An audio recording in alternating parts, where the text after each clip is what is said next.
کھڑے ہو کر صلاۃ و سلام پڑھنے کی مخالفت کرنے والے کہتے ہیں کہ یہ بدعت ہے، اور حدیث شریف میں ہے کہ ہر بدعت گمراہی ہے، لہذا کھڑے ہو کر صلاۃ و سلام پڑھنا گمراہی ہے۔ یہ ان کا کہنا پڑ گیا۔ اس اعتراض کا جواب یہ ہے کہ حدیث شریف عام مخصوص منہج البعض ہے، یعنی حضور صلی اللہ تعالی علیہ وسلم نے اگرچہ ہر بدعت کو گمراہی فرمایا ہے، لیکن اس سے مراد صرف بدعت سیئہ بری بدعت ہے، بدعت حسنہ اچھی بدعت گمراہی کے حکم میں شامل نہیں۔ جیسا کہ پارہ نمبر 7 رکوع نمبر 11 میں خدا تعالیٰ فرماتا ہے کہ جب وہ بھول گئے جس کی ان کو نصیحت کی گئی تھی تو ہم نے ان کے اوپر ہر چیز کے دروازے کھول دیے۔ یہ بھی عام مخلوق منہ البعض ہے، یعنی فرمایا کہ ہر چیز کے دروازے ان پر کھول دیے، حالانکہ رحمت کے دروازے ان کافروں پر نہیں کھولے گئے تھے۔ جیسے کہ پارہ نمبر 19 رکوع نمبر 17 میں ہے کہ بلقیس کو ہر چیز دی گئی۔ اس عام میں بھی تخصیص ہے، اس لیے کہ حضرت سلیمان علیہ السلام کا تخت بلقیس کو نہیں دیا گیا تھا، لہذا اس حدیث سے مراد صرف بدعت سیئہ ہے۔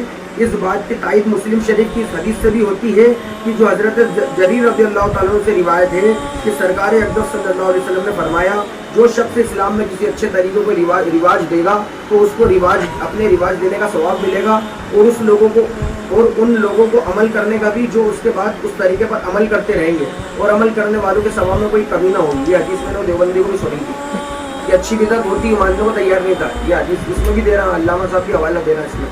اور بری بدعت سے مراد اس کو میں نے بدعت سیئہ بولا تھا اور اس کو ہضم نہیں ہو رہی تھی۔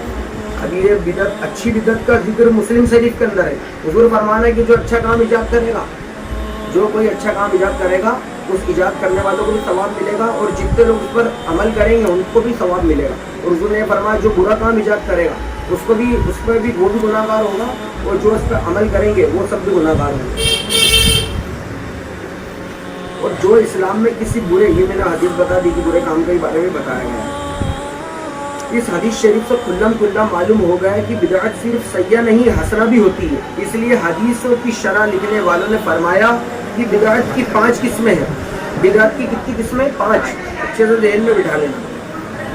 بدعت محرمہ، بدعت مکروہہ، بدعت واجبہ، اور بدعت مستحبہ، اور بدعت مباح۔ تفصیل کے لیے دیکھیں میرات المشکات جلد 1 پیج نمبر 129، اور ان کتابوں کے حوالے لکھے ہیں۔ انوار الحدیث میں بھی یہ باتیں لکھی ہوئی ہیں۔ بدعت کے حسنہ اور سیئہ ہونے کی کسوٹی وہ ہے جو حضرت امام شافعی رضی اللہ تعالیٰ نے فرمایا۔ امام شافعی کیا کہتے ہیں بدعت کے بارے میں؟ امام شافعی کہتے ہیں کہ اگر ایسی نئی چیز پیدا کی گئی جو قرآن حدیث شریف اصحاب صحابہ و اجماع کے خلاف ہو تو وہ گمراہی ہے، اور اگر ایسی اچھی بات پیدا کی گئی جو ان میں سے کسی کی مخالفت کرنے والی نہ ہو وہ بری نہیں۔ اب میرے کو بتاؤ صلاۃ و سلام پڑھنا کون سی بدعت ہے؟ کیا صلاۃ و سلام کے صحابہ کرام کی مخالفت کر رہا؟ کھڑوں کے سلام پڑھنا کیا تابعین کی مخالفت کر رہا؟ کیا بزرگان دین کی مخالفت ہو رہی ہے؟ تو امام شافعی اور حضرت شیخ عبدالحق محدث دہلوی رحمۃ اللہ علیہ نے لکھا ہے کہ جو بدعت کی حضور کی سنت کے اصول و قواعد کے مطابق ہے اور اس پر قیاس کی گئی اس کو بدعت حسنہ کہتے ہیں، اور جو بدعت کی سنت کے مخالفت ہو تو اسے بدعت ضلالت کہتے ہیں، یعنی گمراہی۔ اور مخالفن جو بدعت کی 2 قسمیں حسنہ اور سیئہ ماننے کو تیار نہیں، وہ حضرت امام شافعی اور حضرت محقق شیخ عبدالحق محدث دہلوی بخاری سے زیادہ قرآن و حدیث کو سمجھنے والے نہیں کہ ان حضرات کے نزدیک بدعت اچھی و بری دونوں ہوتی ہے، اور یہ اس سے انکار کرتے ہیں۔ اور یہ انکار حقیقت میں مسلم شریف کی اس حدیث کا انکار ہے جس سے بدعت حسنہ و سیئہ ہونا ثابت ہے، اور حضرت امام شافعی و محقق علی الاطلاق کو جاہل ٹھہرانا ہے۔ مطلب امام شافعی اور امام شاہ عبدالحق محدث دہلوی ہندوستان میں جو 500 سال پہلے حدیث لے کے آئے، سارا سجرہ ان سے ہی ملتا ہے ہمارے علماء کا۔ تو جو ہے وہ تو کہہ رہا ہے کہ بدعت سیئہ سے مراد بری بدعت ہے، اور بدعت حسنہ سے مراد اچھی بدعت بھی ہوتی ہے۔ اچھی بدعت کون سی؟ جیسے اگر سے کھڑے ہو کے سلام پڑھنا، یہ ایجاد کیا گیا ہے، یہ اچھی بدعت ہے، یہ اچھی بدعت ہے۔ اور بہت سارے جو نیک اعمال اہل سنت کے انگوٹھا چومنا اچھی بدعت ہے، جیسے حضرت ابوبکر صدیق رضی اللہ عنہ کی سنت ہے انگوٹھا چومنا، کھڑے ہو کے سلام پڑھنا، بھائی یہ اچھی بدعت ہے۔ یہ تو ادب میں لازم ہے، یہ تو ان کو سمجھانے کے لیے کہا جا رہا، جبکہ قرآن کی آیت ہے ادب کے تعلق سے کہ اے لوگوں اللہ رسول پر ایمان لاؤ اور میرے نبی کا ادب کرو اور ان کی تعظیم کرو۔ تو بھائی یہ کھڑے ہو کے سلام پڑھنا، انگوٹھے چومنا، یہ تو ادب میں شامل ہے، ادب میں شامل ہے بھائی، یہ ادب ہے. جبکہ اس کا سب بات ہے ہماری پہلے گزر چکی کہ کوئی نیتا آ جائے تو کیا کریں اور کیا نہیں کریں.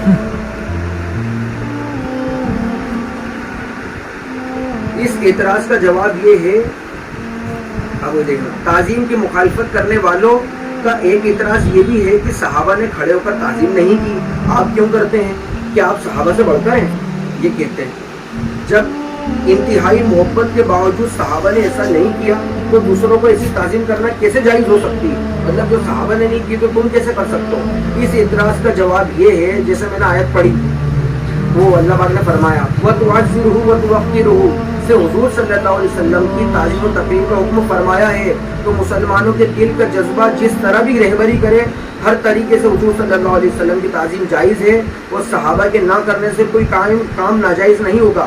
اس لیے کہ صحابہ کا کرنا کسی کام کے جائز ہونے کی دلیل تو ضرور ہے، مگر نہ کرنا اس کے ناجائز ہونے کی دلیل ہرگز نہیں. اس لیے صحابہ نے جو کام نہیں کیے، ایسے ان گنت کام مسلمان روزانہ کرتے رہتے ہیں. بخاری شریف کی شرح لکھنے والے حضرت علامہ قسطلانی رحمۃ اللہ علیہ لکھتے ہیں کہ کرنے سے جائز ہونا سمجھا جاتا ہے اور نہ کرنے سے ناجائز ہونا نہیں سمجھا جاتا. امام قسطلانی یہ سب 8-9 سال پرانے بزرگ ہیں.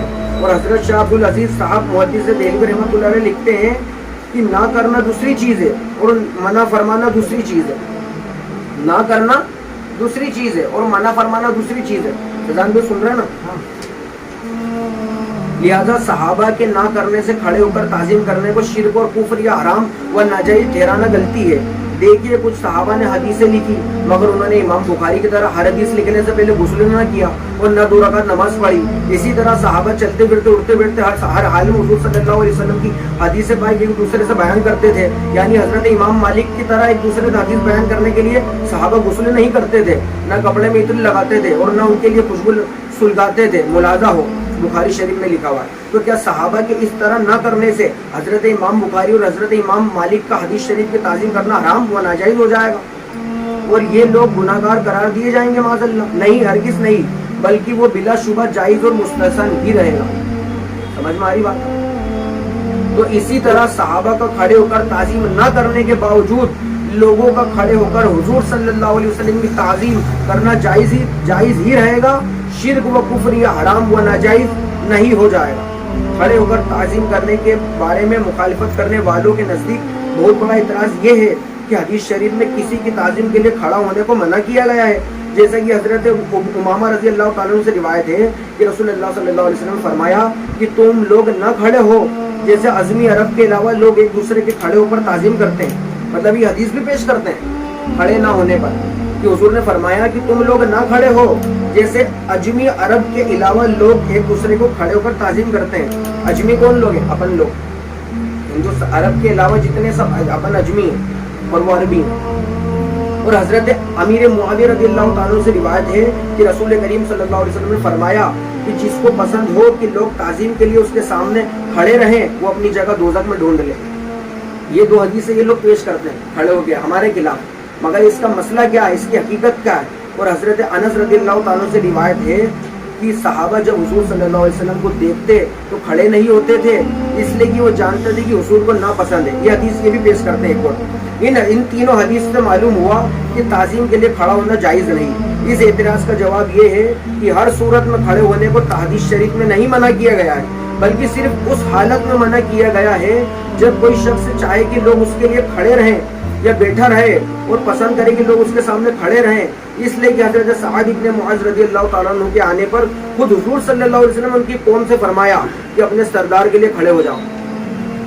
مطلب یہ جو حدیثوں میں آیا کہ کھڑے مت ہو لوگوں کو دیکھ کے کسی، مطلب جیسے تم میں یہ، مگر میں یہ چاہ رہی ہوں کہ میں گھر پہ سے آئے ہو تم لوگ کھڑے ہو، میں یہ چاہتا ہوں. یہ گھمنڈ ہے، یہ بات دھیان رکھنا. گھمنڈ کے تکبر کا یہاں پر تکبر کا رد ہے کہ کوئی شخص یہ پسند کرتا کہ میں آؤں تو لوگ کھڑا ہو جا، رانی پورا کھڑا ہو جا، میری تعظیم کر، ادب کر دے. ایسے شخص کی منادی، اس حرکت کی منادی اس کا رد کیا جائے.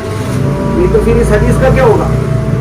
اس حدیث کا کیا ہوگا؟ حضور صلی اللہ علیہ وسلم خود فرمایا کہ حضرت سعد ابن معاذ رضی اللہ تعالیٰ کے آنے پر خود حضور صلی اللہ علیہ وسلم نے ان کی قوم سے فرمایا کہ اپنے سردار کے لیے کھڑے ہو جاؤ. بخاری شریف جلد 2 صفحہ نمبر 926 پہ بات کہی ہے.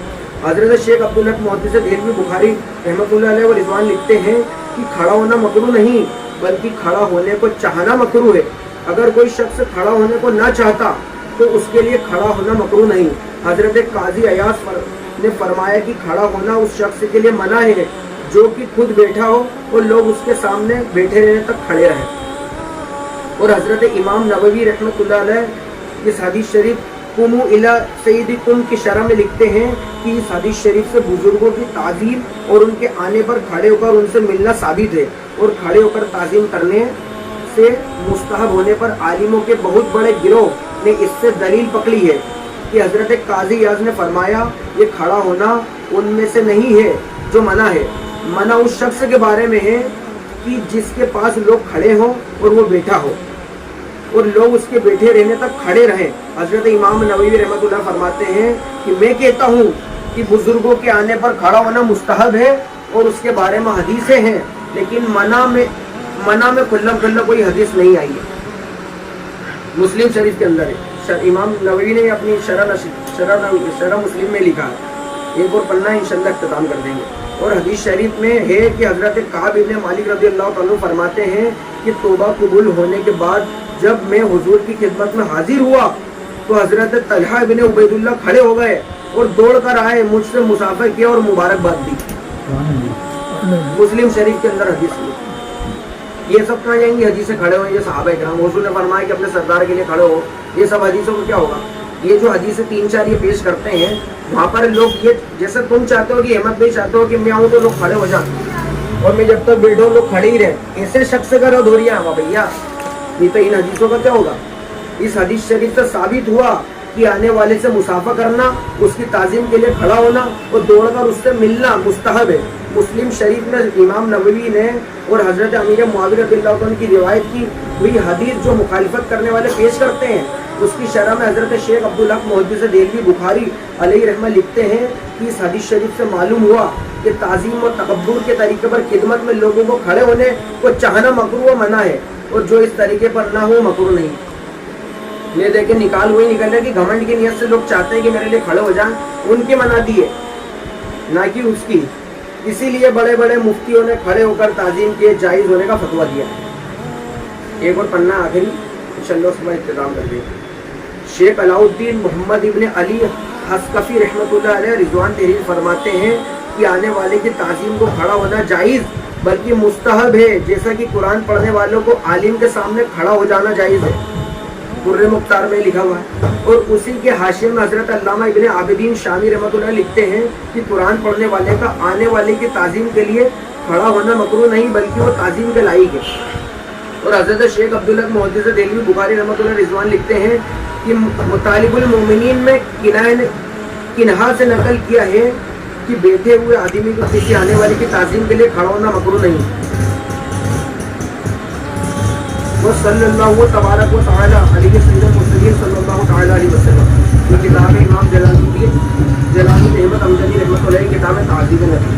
اس میں سارا انہوں نے جواب دیا, کیونکہ موٹی موٹی کتابیں لکھی انہوں نے, صرف ان کے مخالفت دور کرنے کے لیے انہوں نے جواب دیا تاکہ ہمارے سے بھیڑے نہیں. انشاءاللہ اس کو کوئی پڑھ لے گا تو کوئی بھی گمراہ بد مذہب آپ سے انشاءاللہ بحث نہیں کرے.